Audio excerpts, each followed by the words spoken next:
Hey, it's Justin Harvey. Thanks for tuning into the Anesthesia and Pain Management Success podcast. With APM Success, we take a close look at important topics pertaining to business, practice management, personal finance, and careers for anesthesiologists and pain management physicians. We work hard to take your critical questions straight to the experts. Thanks for listening.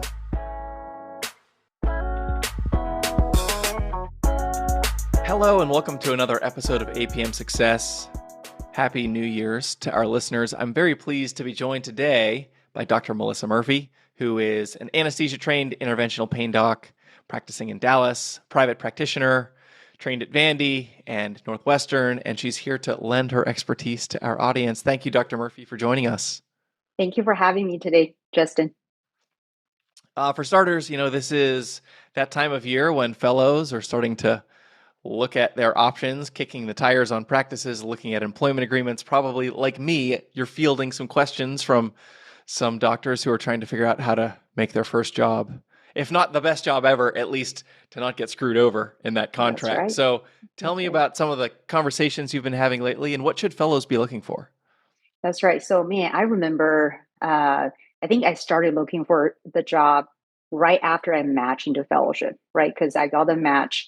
I knew I was going to Northwestern for fellowship. And then I said, okay, you know what? It's time to start looking.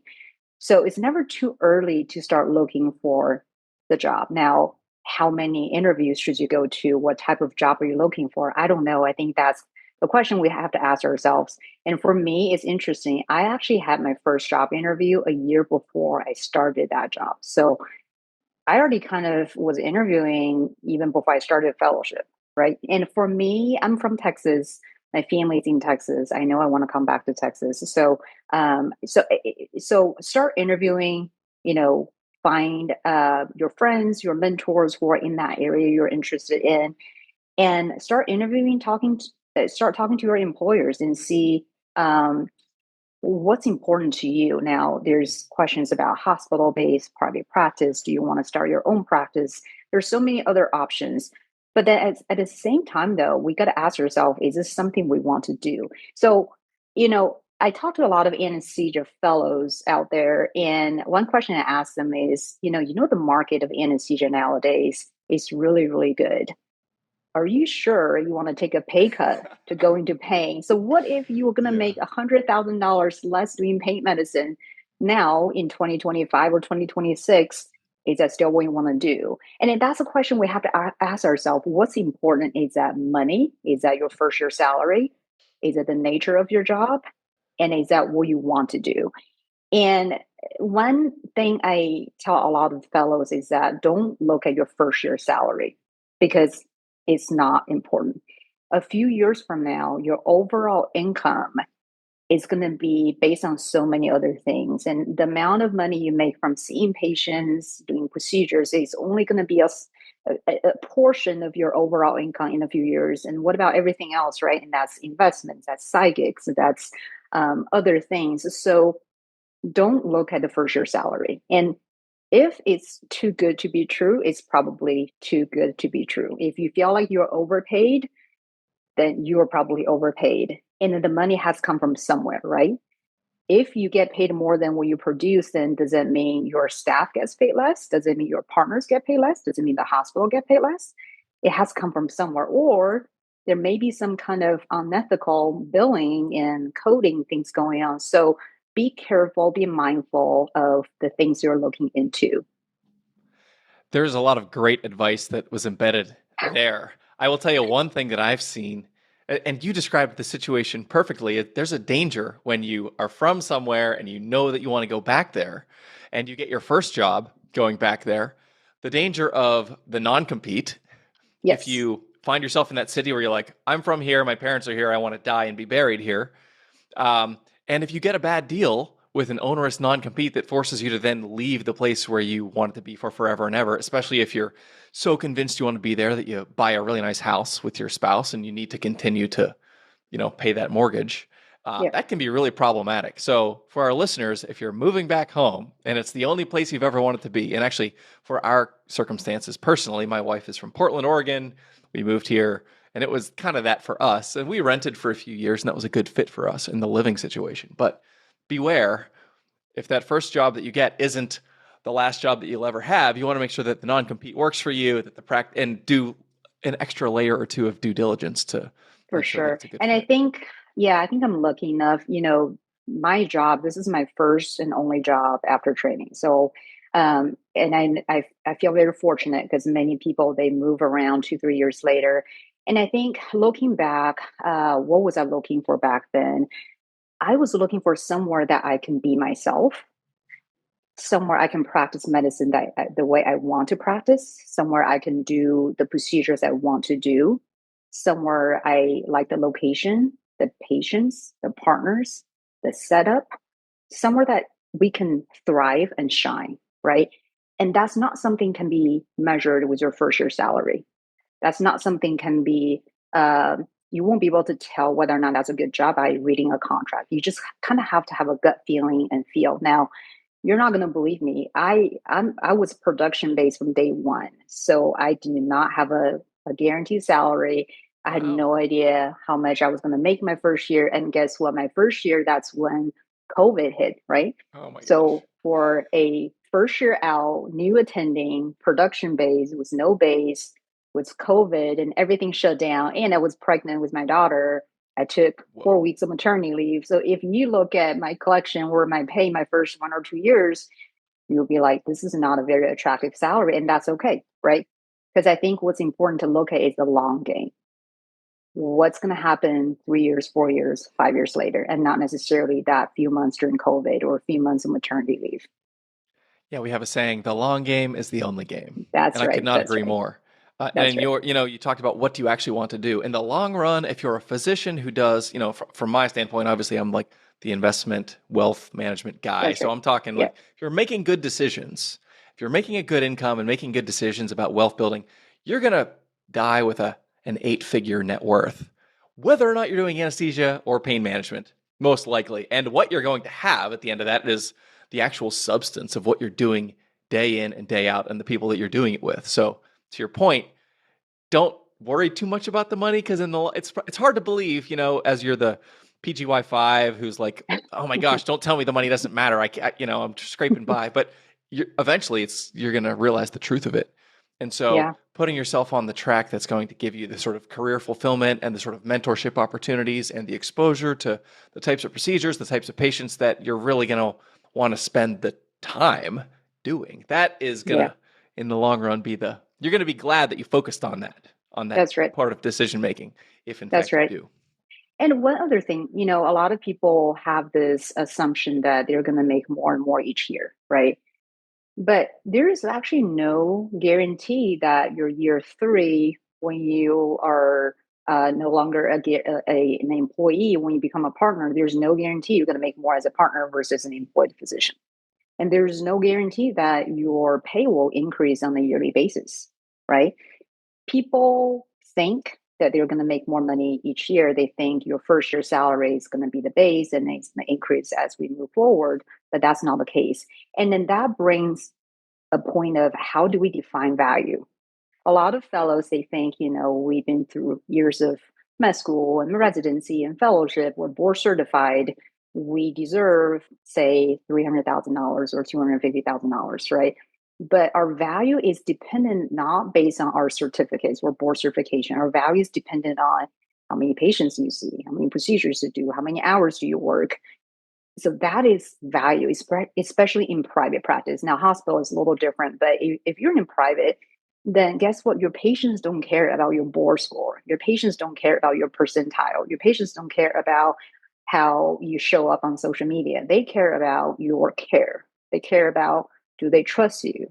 They care about whether or not you're making the right decision for them. They care about, should they refer their family members to you? And I think that's how we grow.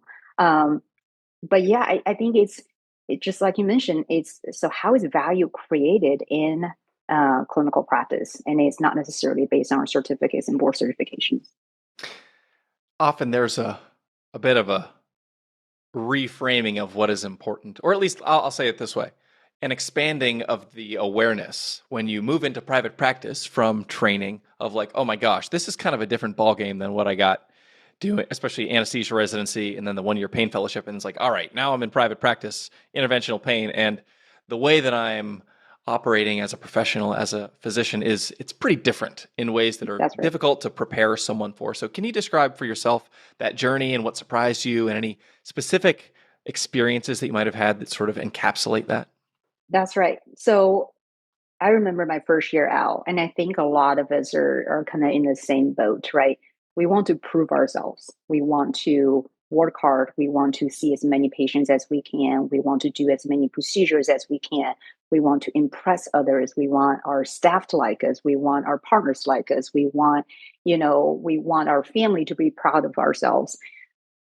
There's a lot of us and me and self focus. Now, what I didn't realize is sometimes it's important to step back and look around and ask the question of what's important to others? How can I elevate the people around me? So it's interesting. It's a very interesting concept, right? So if we start asking ourselves, what's important to my medical assistant? What's important to my PA? What's important to my partners? What's important to my family? What's important to my industry partners? What's important to my referral source? If we start asking these questions of what's important to others, and guess what? Everyone else will elevate you. So if you will take yourself out of this picture for a moment and then start helping others, and that they will help you to elevate you in a way you can't even imagine. So I think the mindset is really different, and that takes me a while to realize, you know what, sometimes it's not about me, sometimes it's about them. If I just stop and ask what's important for my patients, and and then that's one way we can help to elevate ourselves as well. Absolutely. And especially if you become a partner and you're a business owner, one thing you're going to realize real quick is how expensive turnover is. That's If right. you hire that new PA and maybe you throw them a little signing bonus, then you go through months and months of intensive training to get them up to speed on the PMR and the staffing model and how are they, or the EMR, and then thinking strategically about, how to help you do what you do. If you don't like ask them if their goals are being fulfilled, um, and they move on, that's 6 months flushed down the drain in addition to the cash you paid that person. Then you got to start all again from day zero with that new person. That's right. So I That's think right. that is very well said. Thank you. Tell me about your experience with marketing. So in Yeah. private practice and pain management, you've got to build a name for yourself. You need to have physicians know you, have prospective patients know you, respect you, like you, trust you in the community. How did that journey go for you? And is that something that you found yourself like naturally disposed to market, or was it a skill that you had to learn? That's a great question. So, we're all physicians. We went to medical school, residency, fellowship. We learn science, we learn evidence, we learn how to do procedures, we learn what to prescribe, we learn guidelines. But what we don't learn in training is the sales side of things. And guess what? Especially in private practice, we are doing sales every single day. We are all salespeople in a way, right? We're all in customer service in a way. Patients are our customers. And how do you create an experience that's seamless for your patients and that's easy for your patients, that's hard for them to say no? In a way, this is marketing, in a way, that's sales, in a way, that's building your practice. Now, how can we convince other referral sources in the community to send us patients? A lot of people, the first few months when they're out, they do those PCP meetings or lunches with, doctors in the community. The one question I ask is, why would they send patients to you? They've been sending patients to Dr. So and so for the past 5 years and 10 years just because you are bringing them free lunch one day. Why you, right? And I think it's important to create this 60-second elevator speech about why you. And it could be because you can be the person to fill the gap in the community. But to know that what's missing in this community is that someone who is able to do intrathecal pain pumps, is that someone able to manage opioids, is that someone able to do kyphoplasty, is that someone able to manage cancer pain. know what's missing in the community and be the person to fill the gap in the community and tell that to your referral doctors. Let them know, hey, I can be the person who can help your patients and no one else can. And what makes you special, right? And also make the process easy for them. Give them your personal cell phone numbers and contact information. Make it easy to find you in the system. Work the patients in, the same day, the same week, give them updates on what's going on. That partnership can be invaluable. Now, and also it's important to know that what's important to the PCPs in the community, right? A lot of them may not want to manage diabetic neuropathy or opioids, and you can be the person to take some load off them so they can focus on what they're doing the best, and you can do the pain management side of things. So know what's important to them is also really valuable. Now, I think marketing takes place every single day. And I tell a lot of new physicians to have your business card, whether or not it's physical cards or e-cards, with you all the time. Because guess what? Your Uber driver can be your next patient. Your daycare teacher can be your next patient. The person who checks you out at the grocery store can be your next patient. And anyone in the community can be your next patient. So be ready to talk about yourself, be ready to give them your card, be ready to showcase what you can bring, what value you can bring to them is really important. And that never stops. It doesn't stop at year 3, it doesn't stop at year 5, it doesn't stop at year 10. It doesn't matter how many years you're in practice. Marketing never stops, sales never stops. Now, one other thing I talk to a lot of fellows about is how do you communicate with your patients, right? Because again, we don't learn this in training. We're just scientists, we're physicians, we learn about the evidence and research and all that. We don't learn about communication, and that can be very important because what patients perceive is your confidence. They want to be able to comprehend the information. They want to be able to feel comfortable with your decisions, and how you kind of explain what's going on, gave them the options, is it can be critical on whether or not they're going to sign up to do whether or not it's physical therapy or injection or stimulator or any kind of more advanced procedures. And lastly, as you know, Justin, our field is evolving so quickly. There are so many very advanced interventional procedures. I see many new physicians, they just want to jump right in to do their first fusion, their first stimulator implants, but we got to remember the basics, right? How do you prescribe physical therapy? How do you prescribe just Tylenol? How do you prescribe conservative things? Pain medicine is more than just fancy procedures. Pain medicine is treating patients as a whole, and that's psychology, that's the interpersonal relationship side of things, and that's trust, and that's believing in that the pain is real and there's something you can do. So don't forget about the basics. We got to be able to focus on, the basics of pain medicine first before we can jump right into those highly advanced interventional procedures.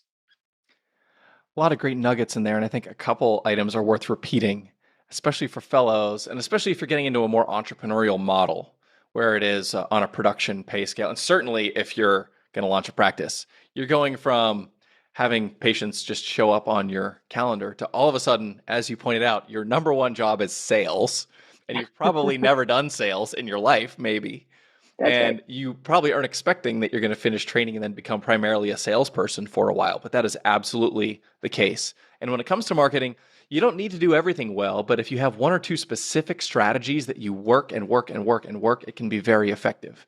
And there's this saying, better isn't better, different is better. One That's right. potential approach you could consider as an interventional pain doc is figure out, you use the word niche. What is your niche? What is the way in which you're different from your peers? And you can't like out Ivy League all the other Ivy League docs in your town, because one Ivy is the same as another from the uninitiated person's perspective. But what is it that makes you different? And learning to communicate, as you said, having that elevator pitch, that if you get that 60 seconds with that potential referring physician, how are you going to show the potential value? Not talking about yourself as much as offering yourself as a resource to their patients who need help. Because what that doctor wants, they want to help their patients. So if you can find a way to say, I'm going to steward with sacred trust the care that you pass to me in taking care of your patients, that is what is often going to get the attention that you're looking for. That's right. And one last point on this is what about your competitors, right? So where I am in Dallas, we are saturated with pain doctors. I think there's about 300 pain doctors in Dallas Fort Worth, right? And for me, I mean, you can find a pain doctor like in every corner of the street that where I am. So I think it's important to turn your competitors to collaborators, right? And we are all serving the same community of people. If one person has a good experience about the therapy you prescribe, it could be a fusion, it could be a stimulator, it could be ablation, they're going to tell that to their friends and family. And at the end of the day, we are serving one community. We all have those challenging times, difficult cases, complications. It's good to have someone to call on. It's good to ask questions. It's good to have someone who can cover for you when you're on vacation, when you're not available. And if you can turn your competitors to collaborators, guess what? We can all grow together. We can grow the community. We can grow the space. We can grow the specialty. Can you think of any specific examples of collaboration in your own life where perhaps a fruitful relationship was born? And in a competitive market like Dallas, it is, and pain management, I do liken it a little bit, at least independent pain management or independent medicine in general. It's kind of like the shrinking iceberg with all the Yeah, penguins crowding towards the middle sure. as Medicare cuts and cuts and cuts and cuts how much money you're getting per RVU. It's difficult to make it work. So tell me about how to cultivate a spirit of collaboration in that context. Yes, great question. So I have so many of these examples and stories. So, for example, actually, I did a kyphoplasty today. It was sent by another pain physician about 30 minutes south of me. He's on vacation because it's Thanksgiving week, right? And um, and the patient wants to get in as soon as possible, and he is not able to do it. So he said, "You know what, Dr. Murphy, 30 minutes away from me can do that for you." So are we competitors? Yes, but we can work together to take care of each other's patients when we're not available because we're not always going to be working all the time. We're going to take vacations. We're going to have time off, and having someone to, ask for help, someone who can do cases with you or for you can be extremely beneficial. I have another example of one of my so-called competitor had a very challenging case one day. And actually, I scrubbed in and helped him. We were both in the OR for 3 hours. I mean, I could have been home and taking care of my family at that time. But we learned together, we struggled together, and that patient ended up doing great, right? And I can imagine if I were the only one doing that case, or he was the only one doing that case, it would be really, really stressful. And I don't know if we could finish doing that case at a decent hour. So just these kind of relationship can be invaluable as we kind of grow the community together. At the end of the day, what's more important is good patient outcomes, right? Good reputation of our specialty, not just our individual practice, individual physicians. We want our specialty to be known as, a very rewarding field to be in, and the patients and other physicians in the community appreciate pain doctors. In order for a pain physician to continue to be successful, we're sort of following the career arc now where you get in and you're just trying to swim after you get chucked in the deep end, and then marketing to build that patient throughput where you can have more and more, booked out on your calendar, and then you're starting to hopefully make the revenue associated with successfully treating patients. Running a business is like whack-a-mole, where Yeah. it's just one problem after another. Boom, boom, boom, boom. First, it's I have no patience, and then I'm like clinically still feeling intimidated because I haven't, I'm still fresh out of training, and then it's just one thing after another. So, tell me, for you, as you think back, once you sort of got your feet under you, and once you marketed, and once you started becoming more, your reputation is growing, you're becoming more successful. What are some of the other challenges that you experienced that you had to like identify and deal with on your journey to sort of professional progress? So learning never stops, right? And then that goes back to there's a lot of discussions nowadays on paint fellowships. Should that be 1 year, 2 years, and 3 years? Should that be its own residency and whatnot?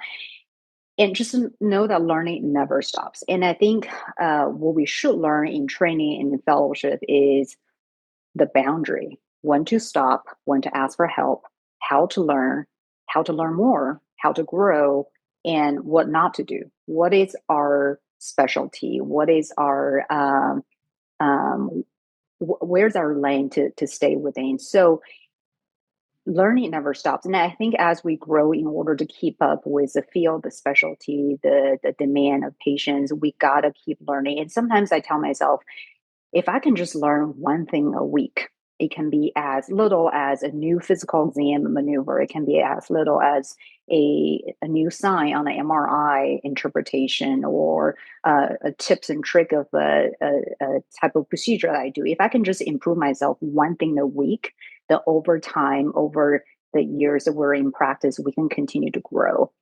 And one other thing is, if you think about our path, I know your wife is an anesthesiologist as well. Like our career, and we have such a defined pathway, right? You go through med school, residency, fellowship, you apply, you take your step exams, you take your licensing exams and board exams, and you find your job. And then what, right? There's no more pathway after that. 2, 3 years later, you have enough patients, you are comfortable doing all the bread and butter procedures, you're comfortable doing more advanced procedures, then what?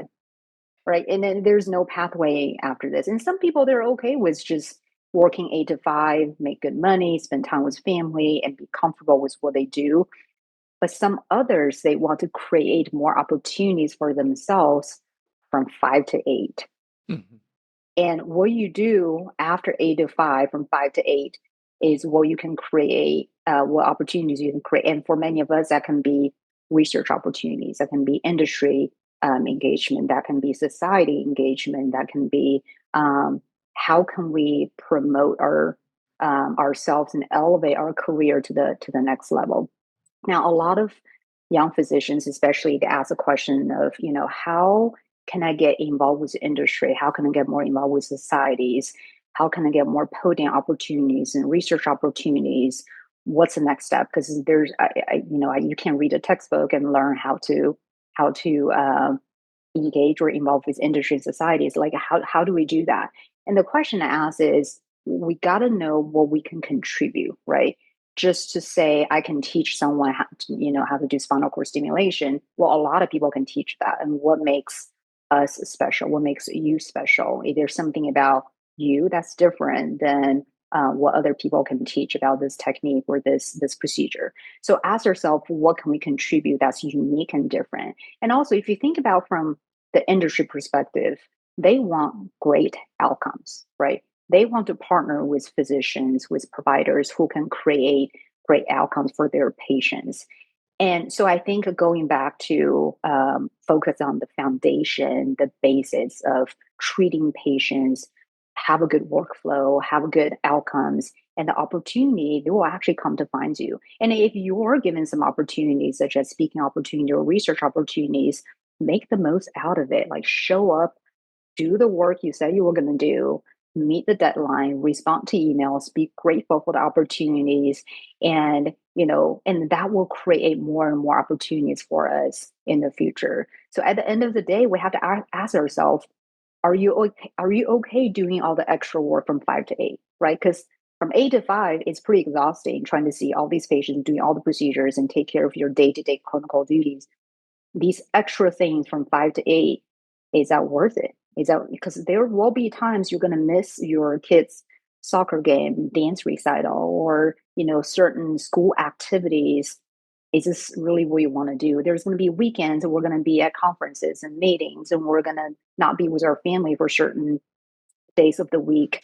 And is that okay with you? So at the end of the day, do something you're passionate about, enjoy doing what you're doing, and be professional, be easy to work with, be accountable, and be grateful. In these important career decisions, like the ones you're describing, knowing yourself and knowing your own goals is an important first step. And this is the same when we're talking about, like, oh, which job should I look at? Is it like, diving into that, like, performance-based compensation versus something that's salaried and a little safer? Maybe there's research, maybe there's not. There's a lot of different profiles of potential jobs, and they're not necessarily better or worse. They're just Mhm. different. And so being able to match up the qualities of those opportunities with your own goals is going to be really important towards finding what's fulfilling. And I think when it comes to industry collaboration, society participation, et cetera, it's the same thing. Like, finding the opportunities that accord with your interests and also your calendar.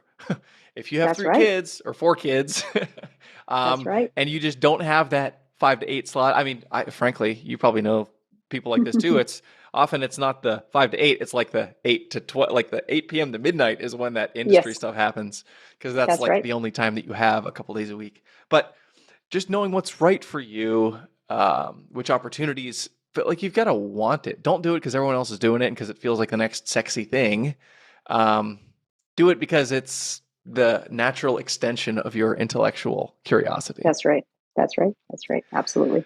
That's a good segue. So let's talk about society stuff. So I think you and I have both been participating in the Aspen ecosystem for a while. You were recently became the Young Innovators Liaison at Aspen on the executive board. So talk a little bit about Aspen and what is the Young Innovators Program. Yes, yes. So, one focus of Aspen is truly to elevate young innovators. And what does that mean? So, that's residents and fellows and early career physicians.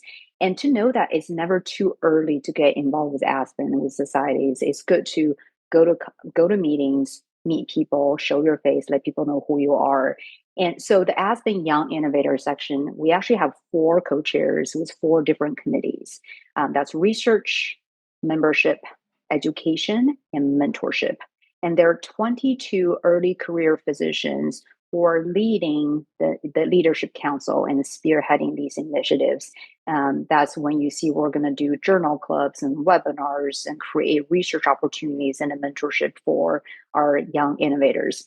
The other side of the Young Innovators is a poster to podium program, which we talked about a few times at the Aspen podcast. You might have seen some of that on social media. So Dr. Erica Peterson kind of developed this program 4 years ago. And this year we got 37 applications and accepted 9 physicians. This is the pathway for KOL development or for future faculty development. And there's going to be monthly meetings on different things and how to do research, how to build your brand, how to do public speaking, how to do IRB submission. And it's a wrong way for, like what you said, those physicians a few years in, what's next, right? So we're going to give you the tools and opportunity to engage with industry and start clinical research and build the next part of your career platform. And I'm also part of the annual meeting planning committee. Can you believe that we're planning our 2025 Aspen annual meeting at this point? And I think what people don't realize how long it takes to plan this meeting. It really takes about 10 to 11 months to produce a world-class conference. And we're really excited about the content that we have, the engagement, and what we can showcase in July 2025. What are you most excited about for July? Oh, it's going to be a secret. I'm not going to tell you just yet. Is it the 5K? Not me, No, because it's not going to be the 5K. it's funny because every year I'm like, this is my year. I'm going to do the 5K. And I'm like, man, it maybe next year. That's okay. Um, talk a little bit about work-life balance because you had mentioned that this is something that you I think have thought critically about, and it sounds like you're a new mom, or I don't know if that was your first child that you mentioned during COVID, My but second one. Yeah. Yeah. okay, well there you go. And I'm a dad, and I'm a we are a physician household, and I'm a business owner, so I certainly understand the strain of having to Yep. decide between good and important things, but also having priorities and a paradigm in which important decisions get made about how you allocate your time, your attention. Yep. Talk a little bit about how you walk that tightrope. Sure. So I like to call this work life imbalance, and just to know that it's going to be work life imbalance. And what it is work life integration, right? So stop trying to balance everything. It's never going to be balanced, and that's okay. You're going to miss certain things. You're going to spend more time on certain projects and certain things, maybe less time with your family from time to time, and that's okay. That's okay.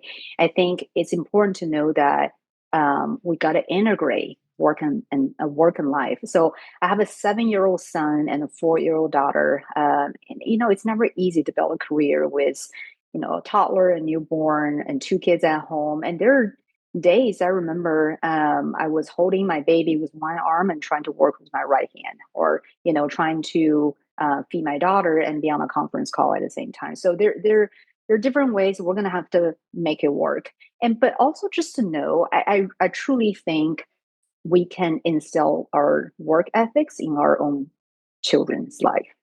Sometimes when they witness us working from 8 to 12, like what you're talking about, right? And I think that teaches them hard work is important. That encourage them to work hard themselves when they get older and when they are actually in school. So I don't always feel that mom's guilt, and I don't let that bother me too much because I do think we can be role models for our kids that they can work hard one day as well. And it's okay to be in balance. It's okay if you have to miss certain games or recitals, and it's okay, or birthday parties, and just embrace their journey, and your kids will understand. And then the time we do have with our kids, and be present, be engaged, and enjoy time with them because they do grow up really quickly. Yeah, I'm seeing that in spades right now. I think back to, my early memories of my parents, and my mom stayed home with us growing up, and my dad worked where he would go into the office super early all the time. And often he would go in early so that he could get out in time to come to the track meet or come to I was the nerd, so I did track and mock trial, and I was on the golf team. Uh, those were the things that I saw my parents do the jigsaw puzzle of Yes, experiencing the trade-offs, modeling hard work and work ethic, and modeling family as a core priority. And I'm a huge beneficiary of that, and I have to now in my own world with two-career household, business ownership that I'm currently operating in with three kids. I've got to figure out what that means to me. But the core pillars, I feel like I'm really grateful. Thanks, mom and dad, to have modeled that's right. the priorities and given me the tools to make those decisions. I'm curious, Dr. Murphy, for you as you think about your sort of the paradigm that you have built and the way that you process these important decisions. Who are the mentors, the models, the people that have shown you the way or who you admire in this department? Yeah, so let's talk about mentorship. So I've always learned that people with mentors can grow and accelerate their career faster and sooner than people who don't. And what I didn't realize for a while was you can have more than one mentor. You can have mentors in different fields and different parts. And it doesn't have to be another pain doctor. It doesn't have to be your senior partner in your practice. It can be anyone. And we can always learn something from anyone around us. Um, and so interact when you interact with people, there are certain and traits or things that you figure, wow, like even if it's just your staff, right? Sometimes when I talk to my staff, I tell myself, you know what, I'm going to learn from you because I really like the way you set up, set certain hours of your morning to work out in the morning, get your workout done and then start, your day from 8 to 5. And, that's something I'm going to learn from you. And I did. So that's another side of me is I really think wellness is important and I actually set time for myself to work out, to focus on nutrition and wellness. And I think if we can't take care of ourselves, we can take care of our family and our patients. So look for mentors in your life. They don't have to be pain doctors. They don't have to be your parents. They don't have to be your spouse. They don't have to be your friends. It can be anyone and be intentional to look for these traits, these things, and think of different ways to continue elevate and build ourselves. What final words of wisdom do you have for either early career pain docs who are interested in emulating your success, or maybe the fellows who are just trying to get by at the moment? I think success is relative, right? I mean, it just, I don't know what success means. And I think everyone has a different definition. I don't know. I think if you ask people, success could means, it means money for some. It means being able to do a lot of procedures for some. It means being happy. It means being able to have work life balance. And I don't know exactly what success means. But what I do know is it's important to learn how to handle setbacks. It's important to know how to deal with adversity and challenges. And we're all going to have those dark days. We're all going to have challenging days. We're all going to have days we just doubt ourselves. Did I make the right decision to do this? Why am I doing what I'm doing? Am I really a good fit for this field, this specialty? Am I really doing, making the right decision for my patients? So I think we all have those um, doubts, sometimes anxiety, sometimes insecurity, sometimes frustration, uncertainty. And some of these emotions can force us to become someone else.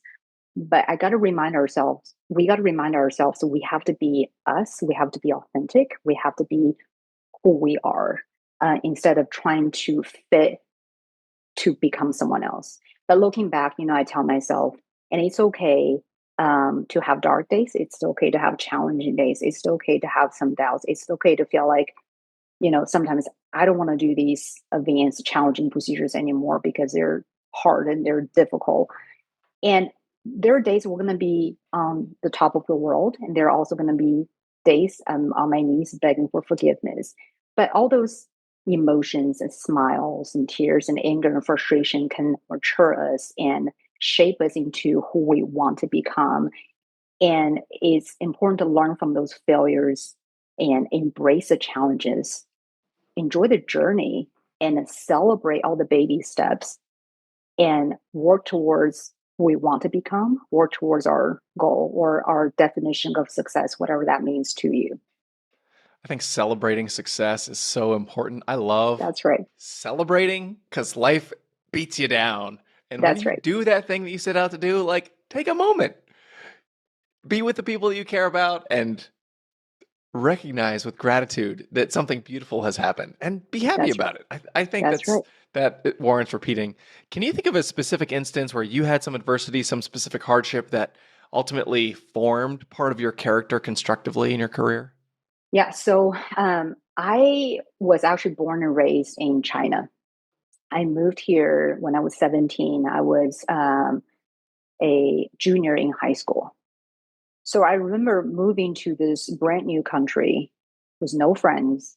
My parents were here, but I didn't have any other family. Trying to study for the SAT, trying to apply for, trying to do my college application, trying to do my extracurricular, check all the boxes of volunteering activities and whatnot.